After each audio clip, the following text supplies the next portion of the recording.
Hello. അപ്പോൾ ഞാനിന്ന് share ചെയ്യുന്നത് നല്ല ഇളനീര് വെച്ചിട്ടുള്ള അടിപൊളി മിൽക്ക് ഷേക്കിൻ്റെ റെസിപ്പിയാണ്. എല്ലാവരുടെയും ഫേവറേറ്റ് ആയിട്ടുള്ള ഈ ഒരു മിൽക്ക് ഷേക്കിൻ്റെ റെസിപ്പി നമുക്കൊന്ന് കണ്ടു നോക്കാം. അതിനായിട്ട് ഞാനിവിടെ 10 ഗ്രാം ചൈന ഗ്രാസ് ഒന്ന് വെള്ളത്തിൽ ഒരു 10 മിനിറ്റ് സോക്ക് ചെയ്യാനായിട്ട് വെക്കുന്നുണ്ട്. കുറച്ച് വെള്ളം ഒഴിച്ചിട്ട് സോക്ക് ചെയ്യാനായിട്ട് വെക്കാം. ഇതൊരു 10 മിനിറ്റ് നന്നായിട്ട് എല്ലാ ഭാഗവും വെള്ളത്തിൽ മുങ്ങി നിൽക്കുന്ന രീതിയിൽ ഒന്ന് സോക്ക് ചെയ്യാനായിട്ട് വെക്കാം. ഇപ്പോൾ 10 മിനിറ്റ് കഴിഞ്ഞിട്ടുണ്ട്. ഇനി ഞാൻ ഇതിലേക്ക് 1/2 കപ്പ് ഇളനീർ വെള്ളം ചേർത്ത് കൊടുക്കുന്നുണ്ട്. ഇനി ഇതിലേക്ക് 2 ടേബിൾ സ്പൂൺ പഞ്ചസാരയും കൂടി ചേർത്ത് കൊടുക്കാം. ഇതിനി നമുക്ക് സ്റ്റൗവിലേക്ക് വെച്ചിട്ട് മീഡിയം ഫ്ലെയിമിൽ ഇട്ടിട്ട് ഇത് നന്നായിട്ടൊന്ന് മെൽറ്റാക്കിയിട്ടെടുക്കുക. നന്നായിട്ട് ട്രാൻസ്പെറൻ്റ് ആയിട്ട് വരുന്നത് വരെ നമുക്കിതൊന്ന് മെൽറ്റാക്കിയിട്ടെടുക്കാം. ഇതൊരു 2 മിനിറ്റ് കൊണ്ട് തന്നെ നമുക്ക് ഈ ഒരു ചൈന ഗ്രാസ് മെൽറ്റായി കിട്ടും കേട്ടോ. ഇനി ഞാനിത് ഇതുപോലെ ഒരു പുഡിംഗ് ട്രേയിലേക്ക് അരിച്ചിട്ടൊന്ന് ഒഴിച്ചു കൊടുക്കുന്നുണ്ട്. സ്റ്റീലിൻ്റെ ഒരു പരന്ന പാത്രത്തിലേക്ക് ഒഴിച്ചു കൊടുത്താലും മതി. എന്നിട്ടിത് നമുക്ക് ഇതിൻ്റെ ചൂട് മുഴുവനൊന്ന് മാറിയ ശേഷം അരമണിക്കൂർ ഒന്ന് ഫ്രിഡ്ജിൽ വെച്ചിട്ട് തണുപ്പിച്ചിട്ടെടുക്കാം. അപ്പോൾ ആ ഒരു ടൈമിൽ നമുക്കിതിലേക്കുള്ള കസ്കസും ഒന്ന് സോക്ക് ചെയ്യാനായിട്ട് വെക്കാം. ഞാനിവിടെ 1 ടീസ്പൂൺ കസ്കസ് എടുത്തിട്ടുണ്ട്. ഇത് കുറച്ച് വെള്ളം ഒഴിച്ചിട്ടൊന്ന് സോക്ക് ചെയ്യാനായിട്ട് മാറ്റി വെക്കാം.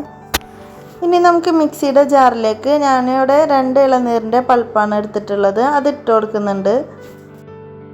ഇനി ഇതിലേക്ക് വേണ്ടത് കട്ടപ്പാലാണ്. കട്ടപ്പാൽ തന്നെ ചേർത്ത് കൊടുക്കണം കേട്ടോ. അപ്പോഴാണ് നമുക്ക് നല്ല ടേസ്റ്റിൽ കിട്ടുള്ളത്. അപ്പോൾ 500 ml പാലാണ് ഞാൻ എടുത്തിട്ടുള്ളത്. ഒരു പാക്കറ്റ് പാലെടുത്തിട്ടുണ്ട്. ഇനി ഇതിലേക്ക് 1/2 കപ്പ് ഇളനീർ വെള്ളം ചേർത്ത് കൊടുക്കുക. അതുപോലെ തന്നെ ഒരു 1/4 കപ്പ് കണ്ടൻസ്ഡ് മിൽക്കും കൂടെ ചേർത്ത് കൊടുക്കുന്നുണ്ട്. ഇനി ഇത് നന്നായിട്ടൊന്ന് ബ്ലെൻഡ് ചെയ്തിട്ടെടുക്കുക. ഇതിന് വേറൊരു ബൗളിലേക്ക് ഒഴിച്ചു കൊടുക്കുന്നുണ്ട്. മധുരം നമുക്ക് ആവശ്യത്തിനനുസരിച്ച് കൂട്ടിയും കുറച്ചൊക്കെ എടുക്കാം കേട്ടോ. ഇതിപ്പോൾ കറക്റ്റ് ഒരു പാകത്തിനുള്ള മധുരമാണ് ആയിട്ടുള്ളത്. അപ്പോൾ ഇതാ നമ്മൾ നേരത്തെ സെറ്റാക്കിയെടുത്ത ജെല്ലി ഇവിടെ റെഡി ആയിട്ടുണ്ട്. ഇനി നമുക്കിതൊന്ന് ഇതുപോലെ ക്യൂബ്സ് ആക്കിയിട്ട് കട്ട് ചെയ്തിട്ടെടുക്കാം.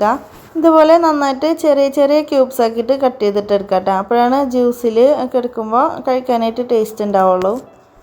ഇനി ഈ ഒരു ജെല്ലി നമുക്ക് നമ്മൾ നേരത്തെ റെഡിയാക്കി വെച്ച ഒരു ജ്യൂസിലേക്ക് ഇട്ട് കൊടുക്കാം. ഈ ഒരു ജെല്ലി മുഴുവനായിട്ട് തന്നെ ഞാൻ ഇതിലേക്ക് ഇട്ട് കൊടുക്കുന്നുണ്ട് കേട്ടോ. അതുപോലെ തന്നെ നമുക്ക് നേരത്തെ സോക്ക് ചെയ്ത് മാറ്റി വെച്ചിട്ടുള്ള കസ്കസും കൂടെ ഇതിലേക്ക് ചേർത്ത് കൊടുക്കുക. ഇനി ഇതെല്ലാം കൂടെ നന്നായിട്ടൊന്ന് മിക്സ് ആക്കിയിട്ടെടുക്കുക.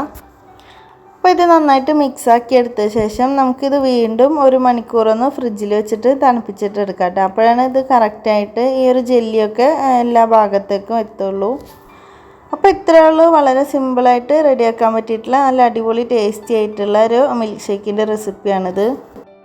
അപ്പോൾ ഇളനീര് വെച്ചിട്ടൊക്കെ പെട്ടെന്ന് റെഡിയാക്കി എടുക്കാൻ പറ്റിയിട്ടുള്ള ഒരു റെസിപ്പിയാണ് കേട്ടോ. അപ്പോൾ ഈ ഒരു റെസിപ്പി എല്ലാവരും ട്രൈ ചെയ്ത് നോക്കാൻ മറക്കരുത്. ഇതിൻ്റെ മുകളിൽ ഞാൻ കുറച്ച് കട്ട് ചെയ്തിട്ടുള്ള ബദാം ഒന്നിട്ടിട്ട് ഒന്ന് ഗാർണിഷ് ചെയ്ത് കൊടുക്കുന്നുണ്ട്. അപ്പോൾ ഈ ഒരു വീഡിയോ എല്ലാവർക്കും ഇഷ്ടമായിട്ടുണ്ടാവും എന്ന് വിചാരിക്കുന്നു. ഇഷ്ടമായിട്ടുണ്ടെങ്കിൽ എല്ലാവരും ഒന്ന് ലൈക്ക് ചെയ്യാനും ഷെയർ ചെയ്യാനും കമൻറ്റ് ചെയ്യാനും മറക്കരുത്. അതുപോലെ സബ്സ്ക്രൈബ് ചെയ്യാതെ കാണുന്നവരുണ്ടെങ്കിൽ മറക്കാതെ ഒന്ന് സബ്സ്ക്രൈബ് ചെയ്യണേ. ഇനി ഇതുപോലെ നല്ല റെസിപ്പിയുമായിട്ട് അടുത്ത വീഡിയോയിൽ കാണാം. താങ്ക്